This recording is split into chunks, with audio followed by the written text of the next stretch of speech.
If there was a supplement or a pill or a food that you could take or eat that would give you more energy, it would reduce your hunger, it would help you get leaner, it would help your brain be healthier and perform better, how much would you be willing to pay for something like this that you could take on a daily basis?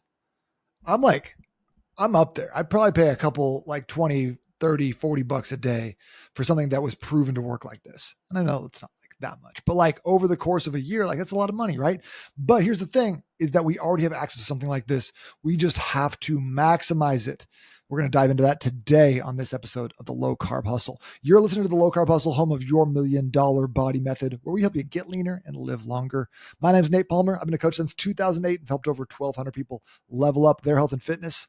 My mission is simple: to show you how to easily drop fat so you can feel lean, strong, and energetic. So if you're ready to learn about your hidden superpower and how to maximize your ability to get better results faster and feel better and eat less, well, stick around. Let's do this. All right. So you probably saw from the title, but it's not a supplement. We're talking about sleep today. We're talking about how to sleep like a pro. And I'm going to share a little bit of the latest research on optimizing your deep sleep and your REM sleep, what those mean for us and how we can actually be good sleepers. I talked to a lot of people who are like, I'm not a good sleeper. And I'm like, well, that's not natural.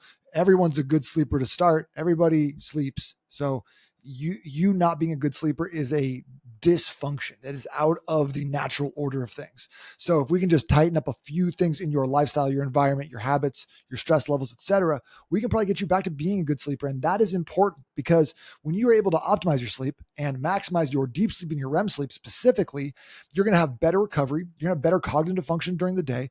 You're going to be healthier. Sleep is one of those things that decreases your ghrelin, that's your hunger hormone, and increases your leptin, your satiety hormone. So you're going to eat less during the day. You've like, we've all been there. You sleep like 4 hours and you're starving all day because your body's looking for quick hits of energy like sugar. So there's no way to understate the importance of sleep. And the reason that sleep is so important is because we don't actually know. So I'm sure there's like some people out there who have a better idea, but largely science is kind of in the dark about why we need to spend a third of our life unconscious. We're not totally sure. We know like the processes and the recovery aspects, but why is that necessary? We're not totally sure. All we know is that if you don't sleep, you will have a substantially lower quality of life. And if you get great sleep, it just makes everything else that you're doing better, easier, and more fun. There's a Vince Lombardi quote that I love. It says, "Fatigue makes cowards of all men." And I notice that a lot. When I am tired, I am much more likely to quit in the middle of a hard workout, the hard round of jiu-jitsu, doing something challenging. I'll get up and I'll go get a snack, and it just keeps me from being at 100%. So how do we get to the point where we are dialed in on our sleep and we don't need 500 milligrams of caffeine to get through the day?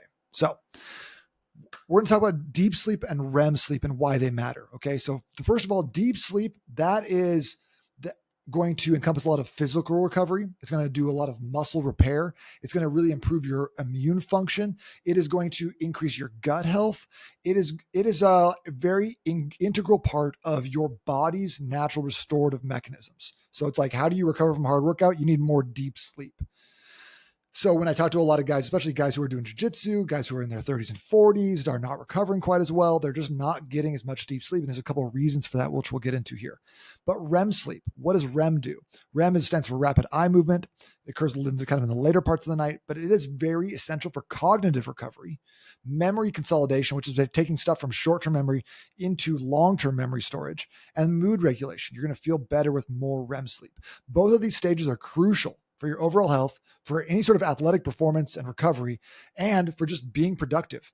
And I think being productive, like obviously you need energy for that, but I'm way less productive when I'm going into the fridge, when I'm working from home and looking in the fridge 16 times a day to see if there's anything new that has just magically appeared. Not my best life. So there's a couple new pieces of research that have just come out from the Journal of Sleep Research. So like they know their stuff. They're pretty into the sleep thing, right? They have a whole journal named after it. And one of the findings from this new study that just came out was that consistency is one of the keys for deep sleep. Consistency is one of your keys for deep sleep. So it's very, very important to maintain a regular sleep schedule, even on weekends, to support your circadian rhythm.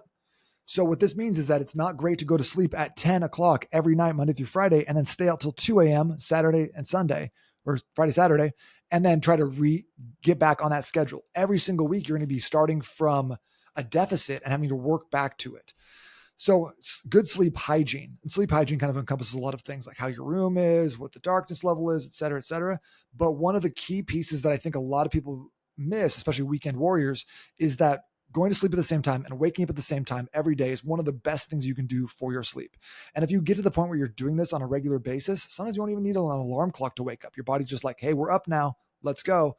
I noticed this when I came back from New York in about March. I started waking up at about 5:20, and my body was just awake at that time. So I started going, like, laying down, getting in bed by like 9:20, 9:30, falling asleep by like 10, waking up at 5:20, and my body just got into this rhythm. And now I'm kind of doing it on a more automatic basis. Or if I need to wake up a little earlier at 5, no problems. If I get to sleep until 6, no problems. But I'm going to sleep at basically the same time and then waking up kind of within an hour.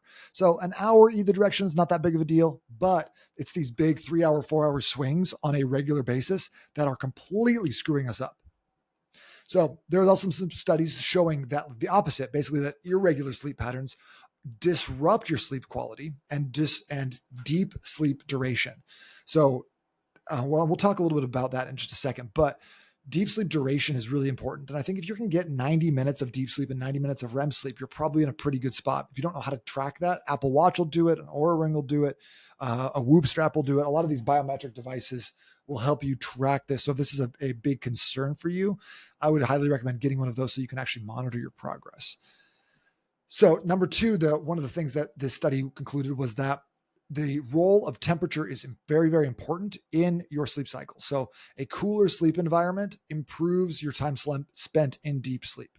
Now, this study showed that about 65 degrees was optimal. And I don't know about you, but I live in Arizona and it is hot here. And I don't want to spend $1,000 a month on my electric bill. So we keep that bitch at about 76. And that's good enough for me. I always have the fan on though.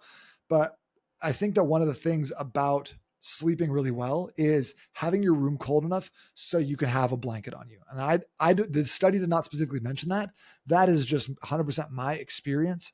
And I find that when you have, like, when you're more snuggled, there's less struggle. More snuggle, less struggle. Think about that. I just made that up. So a little bit cooler room is always going to be a good option. And I think having a fan on is important. So one easy way to do this, especially if you're not trying to cool your house down to 65 every night, is take a hot shower before bed to lower your body temperature, or even use like a cooling blanket or something along those lines. A hot shower will force your body to actually start cooling itself down internally, which is kind of a nice way to set yourself up for a cool night of sleep. And then number three, one of the findings we saw in this study was that light exposure especially impacts REM sleep. So research is showing that, like, not only light exposure at night, so we're keeping our room super dark, but also the light exposure leading up to, like, within 2 hours of sleep is what this was showing. Like having blue light hitting our skin and our eyeballs has a really negative impact on our REM sleep. So some of the research actually showed that having like more dim lights or wearing blue light blocker glasses in the evening is really, really important for getting good REM sleep. But I thought that something that was very interesting was getting morning sunlight also improves your REM sleep the next night. So getting morning sunlight can actually lead to having better sleep at night, like 16 hours later, right? And then one other thing that I thought was very cool was that, like, getting some light exposure as the sun is setting, even though it's not necessarily like putting you in a place where you are getting this incredible light exposure or something that's similar that the morning sunlight gives you, it is actually helping you reset your circadian rhythm. So if you're getting sunlight in the morning and you're watching the sun go down at night, your body is going to naturally find itself in a better circadian rhythm. I talk to a lot of people who are like, oh, I'm a night owl. I only go to sleep at 2 a.m. But every time I've gone camping with those individuals and, we sit around a fire starting at like 6 p.m., they're tired at 9 and they wake up at 6. And it just kind of reverts back to our natural circadian rhythm. So I'm not necessarily sold on the fact that some people are night owls and some people are early risers. I just think a lot of it has to do with our habits and our lifestyle.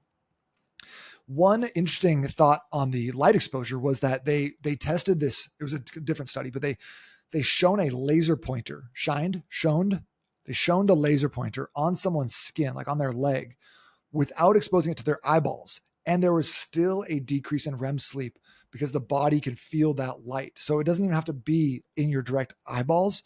It can be light hitting your body or your skin at any capacity that can impact your REM sleep, which is crazy. So how do we like start putting these things into practice? So I want to break down not only some of these tips from this emerging research, but also some ways that I've helped myself get really good night's sleep and help my clients. Because sometimes I'm not I've only got 7 hours in bed. So I want to maximize that time, especially if I don't want to be getting 5 hours of sleep in 7 hours. So how do we maximize the amount of sleep we're getting, the amount of deep sleep we're getting, and the amount of REM sleep we're getting, even if you don't have a full 8 to 9 hours to spend in bed? So tip number 1 is establish a regular sleep schedule. So maintain a consistent bedtime. I think 10:30 is probably the right place for most people, especially if you find yourself staying up till 11 or 12. Try to cut that back, get back to 10:30. I'm getting old fast, I think, because I'm going to sleep at 9:30 and I want to eat dinner at 5. And I'm just waiting for my AARP card to show up in the mail. So I don't know what up with that. That might be a thing about having kids. Not totally sure. So, but if you're currently inconsistent with your sleep schedule or you're all over the place, just try to gradually adjust. And so rather than having maybe an alarm clock to wake you up, have an alarm on your phone to remind you to go analog, to start shutting down and getting ready for bed. Number 2 is optimize your light exposure. So number 1, wake up in the morning, get some sunlight in your eyeballs. Number 2, by 8:30, think about 2 hours before bed, turn your screens off or wear some blue light blocking glasses. If you don't want to wear blue light blocking glasses because they make you look like a nerd, that's okay. Just try to go analog. So books of your phone, put your phone away, turn off the Netflix, that sort of thing. And that might not be totally reasonable, but at least 1 hour beforehand, get off your devices, get off your phone, get off your tablets, get off your computers, get off your TVs. Now, the one thing that this does not apply to is Kindle. I believe that the reason that is the case is because Kindle is not backlit with blue light. It is side lit. So it kind of shines light from the sides into it. So you're not necessarily getting the same blue light exposure from a Kindle. And the new Kindles also have a dark mode. So it makes the text white and the background black, which makes it just easier to read, especially in a dark room. But if you can be blue light blocker glasses in the PM, and then maybe even get a little bit of sunset in your eyeballs as well, that's going to really help you establish a great light exposure schedule and get back to your circadian rhythm. Number 3 is create a wind down routine. So figure out similar to a morning routine. I think a nighttime routine is paramount to success. So have your last hour of the day scripted, whatever that looks like. So it's brush your teeth, take your supplements, get a shower, turn your phone off, put it in the other room if you can, even better. And then get in bed, read a book, put your sleep mask on, do whatever. Make sure that it's very consistent across the board, because we're not better than Pavlov's dog.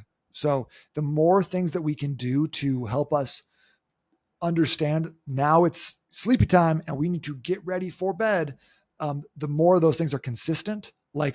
For example, one of the I think a key here is if you can avoid having a TV in your room where you watch TV, in your bed, and just use your bed for sleep and sex, that's optimal, because when you get in bed, your body's instantly all right, this is where we sleep, not this is where we watch TV and this is where we hang out and this is where we do all the sorts of stuff.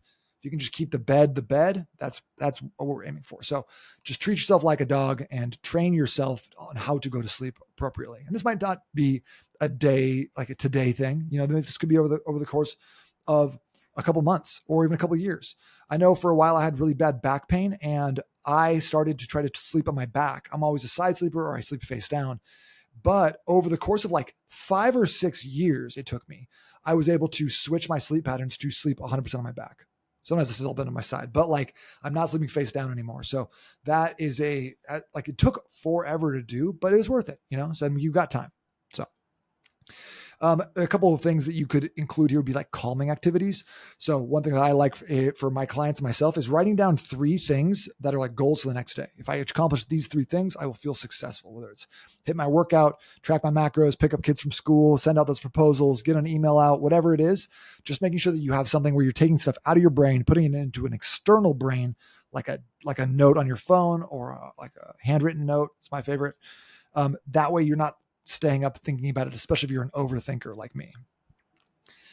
And then I think also practicing gratitude before bed. Something I try to do daily with my kids or my wife is just think about one thing that I'm thankful for and just remind them of that. So like, like something simple, like for me the other day, I think the thing I was like, hey, I really appreciate, Lindsay, that you bought me wooden cutting boards because I just don't want to eat any more microplastics. And just like it's a small thing, but it just makes my life a little bit better. When I look at those wooden cutting boards, it makes me happy. So just the more you can focus on the gratitude, the better you're going to feel, and that's has something to do with sleep, but it's still just more of a general life hack. Tip number 1, 2, 3, 4. We're on supplementation. So if you have trouble staying asleep, make sure you're getting some magnesium and zinc. Magnesium threonate is a really great a great variety of magnesium for sleep, but magnesium glycinate is also a great option because it helps you relax. It passes the blood-brain barrier. And then I like zinc, especially for men and people who need to improve their hormonal health. For trouble falling asleep, melatonin can be helpful because it actually induces drowsiness. Melatonin is a hormone, so be careful taking it every single night. We don't want to produce a dependence upon it. But like if you're jet lagged, if you just need to get to sleep, if you have like a big day tomorrow, take some melatonin. Who cares? And then I think that like promoting some relaxation before bed using either like CBD oil or a CBD gummy or something like that, or an inversion, a yoga inversion, a gentle yoga inversion can be really helpful. An inversion is technically anytime your head is below your heart. And so that can be a downward dog. That can be child's pose. Child's pose is probably the easiest and most relaxing. Handstands and headstands also count as inversions, but I don't get very relaxed when I do those. So just a heads up. I want to make this step number 5 because I think that there's a lot of magic in this, and it's use a sleep mask. Because no matter what, it's just so hard to create a pitch black environment unless you're using blackout curtains and turning off all electronics and keeping everything dark. I just think a sleep mask is a great way to just, number one, create a completely dark sleeping environment, which is critical to maintaining that deep sleep. But it also acts as a psychological trigger to signal your body that it's time to sleep, that Pavlovian concept as well. And then number 6, last one, this is my life hack. This is one of the things that's been saving my life, and I do it every single night. I never miss, is I read a book before bed. So shut off my devices and I get in bed, I grab my sleep mask, put it on my forehead, and I read a Kindle. So trying to read something is a great way to start just getting a little bit more drowsy. I would highly recommend avoiding some of those really exciting novels or Harry Potter, Hunger Games, where you just want to stay up till 3 a.m. to see what happens. But, to each their own. Maybe you have to start there. But reading before bed is such a game changer because it allows you to get some reading in. And even if you're just reading like smut or fantasy like me, then you're still reading. You're still just edifying your brain. You're getting smarter, even if it doesn't seem like it. And learning new words, it's great. Plus, that just puts you in such a great position to go to bed. So those are my 6 tips for setting up a great routine that will lead to higher levels of deep sleep, better REM sleep. And I think that if you can implement even just a couple of those, they can start to really make a difference quickly without having to cost you an arm and a leg or new supplements or like tons of time out of your daily routine. So just remember that consistent routines, light management, and a structured wind down period, very, very important for high quality sleep. And then improving your sleep quality leads to better energy, faster recovery, and enhanced focus, which is what we all want. So try 1 or 2 strategies that you don't currently have and implement those this week. Track your sleep improvements either in your biometric device, your Oura Ring, your Apple Watch, whatever else, or just like write down a journal, track your energy throughout the day, give yourself a 1 to 10. And if you want to, I would love to hear what your experience has been with this. Just follow me on social media at @$1,000,000body and shoot me a quick message there. I think that could be a really powerful way to see what's working and what's not. And I'd love to be an asset to you in that way. Hope you're having an amazing day. Hope this was valuable to you. Thank you so much for listening. I really, really appreciate you. We'll see you next time.